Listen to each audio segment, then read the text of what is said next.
এবং এই ধরনের স্টিকার ডিসগাইজে ব্যবহার করে যে কোনো ধরনের অপরাধ সংঘটিত করে তারা পার পেয়ে যাওয়ার একটা সুযোগ তৈরি হচ্ছিল। তো এসব কিছু মাথায় রেখেই এই উদ্ভূত পরিস্থিতিতে ডিএমপি কমিশনার স্যারের নির্দেশনা অনুযায়ী ঢাকা শহরের 8টি ট্রাফিক বিভাগ একযোগে অভিযান পরিচালনা শুরু করেছে। এই সকল অননুমোদিত স্টিকার যারা ব্যবহার করছে সেই সকল যানবাহনের বিরুদ্ধে আইনগত ব্যবস্থা গ্রহণ করা হচ্ছে। আজকে আপনাদের সামনে এই বিষয়টি অবতারণা করার মূল উদ্দেশ্য হচ্ছে জনসচেতনতা তৈরি করা।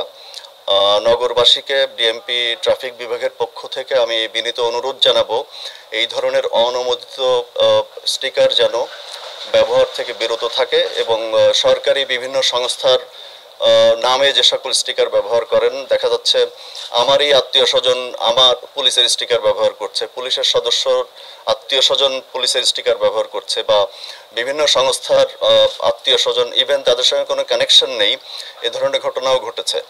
তো আমি বিনীতভাবে আবারও আবেদন জানাচ্ছি যে এই ধরনের স্টিকার ব্যবহার থেকে বিরত থাকার জন্য। এবং এ পর্যন্ত গত কয়েকদিন যাবত এ পর্যন্ত প্রায় 360টি যানবাহনের বিরুদ্ধে এই অননুমোদিত স্টিকার ব্যবহার করার কারণে আইনগত ব্যবস্থা গ্রহণ করা হয়েছে। তার পাশাপাশি ইদানিং আমরা লক্ষ্য করছি যে ফিটনেসবিহীন যানবাহন চলাচল করছে, যদিও এটি আমাদের খুব প্রাত্যহিক কাজেরই অংশ, তথাপি এই বিশেষ অভিযানের আওতায় এগুলো আনা হয়েছে। এ পর্যন্ত প্রায় 3000-এর অধিক এই অবৈধ বা ফিটনেসবিহীন যানবাহনের বিরুদ্ধে আইনগত ব্যবস্থা গ্রহণ করা হয়েছে এবং এই ব্যবস্থা গ্রহণ চলবে যেহেতু এটি আমাদের প্রাত্যহিক কাজের অংশ। পাশাপাশি আমরা বেশ প্রায় 2000-এর অধিক অবৈধ মেয়াদ উত্তীর্ণ যানবাহন আমরা ডাম্পিং করেছি মাত্র গত কয়েকদিনে এবং এই পুরো প্রক্রিয়াটি চলমান রয়েছে। আমি রাব্বি জমরাটিতে কাজ করি। আপনারা বেশ কয়েকদিন চালাচ্ছেন, আমরা ফেসবুকে বেশ কিছু ভিডিও ক্লিপও দেখেছি যে পুলিশের আত্মীয় স্বজন সহ সাংবাদিকরাও এর ভিতরেই অন্তর্ভুক্ত।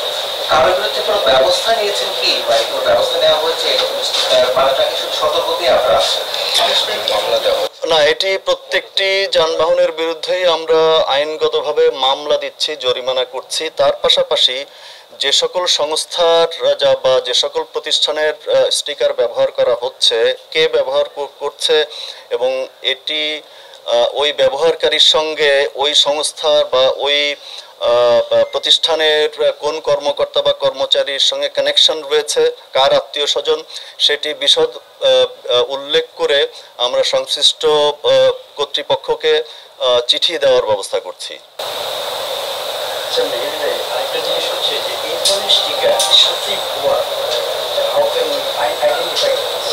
আচ্ছা, ধরুন আপনি একজন সাংবাদিক, আপনি কোথায় কাজ করেন?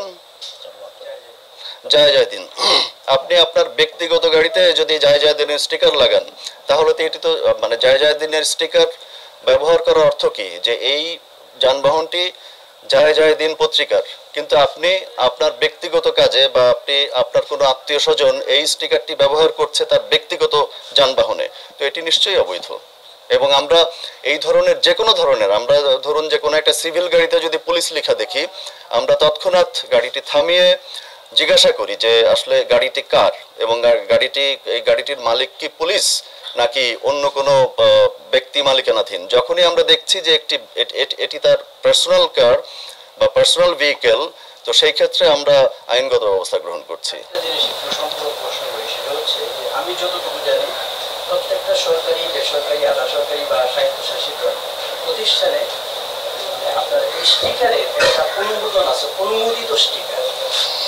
এই অনুমোদিত স্টিকারটা যদি ব্যবহার, যেমন জায়দিনের তরফ থেকে আপনি যদি বলেন, সেটা কিন্তু জায়দিন কর্তৃপক্ষ একটা স্টিকার বা পুলিশ একটা স্টিকার। আচ্ছা, আমি কিন্তু আমার ব্রিফিং এর শুরুতেই বলে নিয়েছি যে অননুমোদিত, আমি কিন্তু অবৈধ কথাটি উল্লেখ করিনি। বিষয়টি হচ্ছে অনুমোদিত আর একটি হচ্ছে অননুমোদিত। আপনি যে বিষয়টির অবতারণা করলেন এখানে, ধরুন আপনার জায়দিন বাইরে থেকে একটি গাড়ি ভাড়া করলো মাসিক চুক্তিতে, সেটি তো জায়দিনেরই অংশ হয়ে গেল। তো এটি কিন্তু আমরা অনুমোদিত হিসাবে ধরছি না, এটি অনুমোদিত হিসাবেই ধরছি। যে কারণে আমাদের এই আমরা মাঠ পর্যায়ে আমাদের যে সকল অফিসাররা কাজ করছে তাদেরকে অভিযানের শুরুতেই আমরা পর্যাপ্ত ব্রিফিং দিয়েছি যে প্রত্যেকটা জিনিস খুঁটিনাটি বিশ্লেষণ করে তারপরে আইনগত ব্যবস্থা গ্রহণ করা হচ্ছে। এটি আইনে আমাদের সড়ক আইনে একদম 92 ধারা অনুযায়ী আমরা এর ব্যবস্থা গ্রহণ করছি।